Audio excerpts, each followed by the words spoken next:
Hi, this is one Black British woman's voice. Sorry I was out of the frame for a bit. I just wanted to get some water. It's water in a Coca-Cola bottle. Water in a Coca-Cola bottle. You know, environment and all that. Right.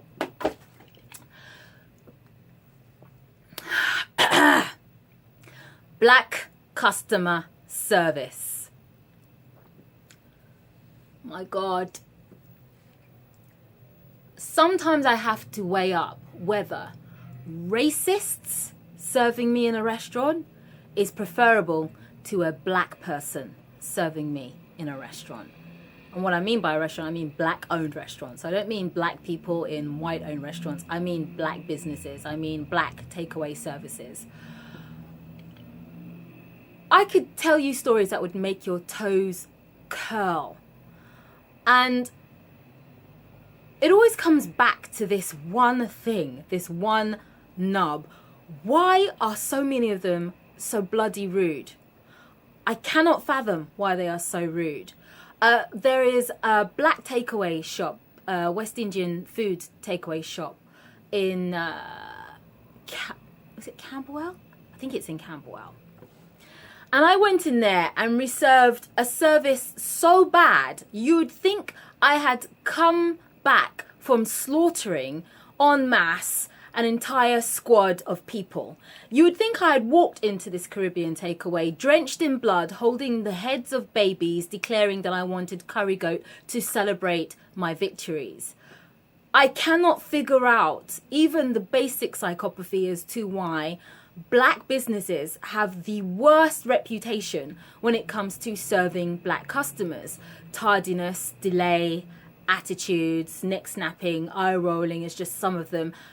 Misinformed opening hours is another thing. Now, this isn't direct bad customer service, but it is in the sense it's kind of loosely based on it, in that you look at a website and it says I'm opening at 9 o'clock and you're like, I'm really in the mood for this. You turn up and it's not open, and it doesn't open for at least 4 to 5 hours. So why put on your website that you open from 9 till 9 when in reality what it is soca times that you open? I used to also take it very personally when I would receive bad customer service from black businesses or people, black owners, because I used to just think, God, they must just think I'm a clown. Do you know, it might be the way that I speak, it might be, do you know, you kind of, for some reason, you kind of make it a little bit about yourself. You redirect it about yourself, but it really isn't. It's not, particularly when you stand in a Caribbean takeaway and they're as rude as hell to you, but they're really nice to the Polish guy behind you, which is another thing. Are there any black business owners out there that can tell me and give me a risible explanation as to why there is this attitude? I just cannot fathom. But like I said, I used to think mainly it was about myself. But some years ago, I was watching some music videos, some grime music videos, because sometimes I like to get down with the kids. But actually what I find in a lot of grime music videos is an articulation and a poetry and an expression of lifestyles that I can't relate to. I wouldn't know personally unless I listen to them. But anyway, but that's not a oratorical or logical reason to justify that. I just actually enjoy some forms of, I just enjoy music. I digress. My point is, there was a grime artist, big, beautiful black boy. And in his song, he actually thread some lyrics in his song, which talks about, why can't I just get myself some chicken from a black Caribbean shop and not be abused? Why do you have to be rude to me? And if you look at his microscopic expressions as he relates this experience, you actually see a flash of pain in his face, because even though this experience might have happened yesterday, last week, whatever, he really identifies with it. He feels it within his soul. You know, I need to be able to get myself some good yard food without feeling as if I am the bottom of the barrel. And I thought, my God, do you know, for this man to immortalize this experience within song lyrics means that this issue is rife.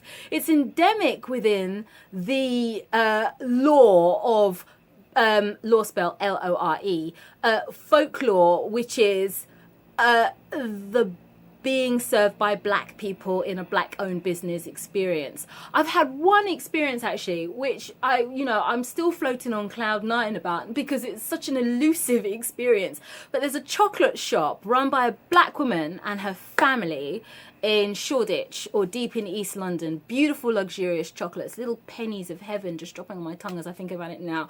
And I walked into this shop and I just thought, well, I'm sure I'm going to get some attitude here, but I want me some chocolate. And this beautiful black woman, tall, beautiful black woman in a head wrap, saw me ascend the stairs and with the grace of 1,000 angels said, "Hello, how can I help you?" And for a moment, this is going to sound so bad, for a moment I was a little bit disarmed. I thought, what's going on? I don't understand this. My response mechanism isn't facilitated to address this. And she was so lovely and she was so nice. And I was just shocked. I shouldn't be momentarily shocked that a black woman greeted me with a smile behind a counter. I should be used to that situation. And it would be great to start up a discourse on this and to speak to business owners as to why this is something that they do, because it doesn't make any sense. It doesn't drum up trade. In fact, what ensues are a number of bad reviews and vows from many former black customers that they will never frequent the steps of your establishment ever again. I know I certainly won't ever go back to that Caribbean takeaway ever again, or in Camberwell, after what the girl did to me. Completely looked past me and served the Polish guy behind me. But it's not just about the Polish guy. There's not just a racial subtext. It's not just that ingrained, unfortunately, with a lot of black people is a slave mentality, which manifests when they have white customers. It's about just the fact that there is no incentive, or it doesn't occur to them that it would be great to serve this person well for future trade. It doesn't even occur to them. They just see this black person and they think to themselves, yeah, well, I'm just gonna put them in their place. I'm just gonna, what did you get from that? Anyway, and like I said, when you get to the point in your life where you think it's more feasible that emotionally and mentally, I would rather be served by the waitress white woman from Pizza Express in Charing Cross than I would the black woman on Camberwell Road. That's when you've come up against a problem. Yes, arguably you could try and make yard food yourself, and I make excellent yard food, thank you very much. I love my snapper, I love my vinegar sauce, I love all those things, but I hate saltfish and ackee. I honestly don't understand that one bit.